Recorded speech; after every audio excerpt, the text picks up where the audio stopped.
मित्रांनो, असं म्हणतात लहान मुलं ही देवाघरची फुलं। आता या चिमुकल्याने या व्हिडिओमध्ये असं काही केलंय जे पाहून तुमचेही डोळे पाणावतील। नक्की काय आहे तो व्हिडिओ, चला तर जाणून घेऊयात।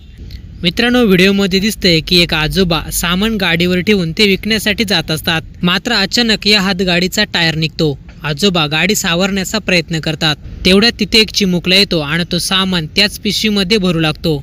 गाडीवरीलच पिशवी घेऊन हा चिमुकला सामान त्यामध्ये भरू लागतो। प्रथमतः आजोबाला वाटलं की हा चिमुकला सामान चोरी करून चालला आहे, पण असं काही नव्हतं। पुढे जे पाहायला मिळालं ते खरोखरच कौतुकास्पद आहे। हा चिमुकला सर्व सामान घेऊन पुढे रस्त्यावर विकू लागला। त्यातून त्याला पैसे देखील मिळाले। ते सर्व पैसे या चिमुकल्याने ते आजोबांना दिले। एवढंच नाही, आजोबांना मदत म्हणून तो चिमुकला पुन्हा ते सामान घेऊन गेला आणि विकून आला।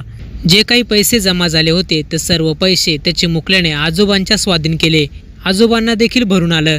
आजोबांनी आधी चिमुकल्याला चोर समजलं होतं, पण चिमुकला हुशार निघाला।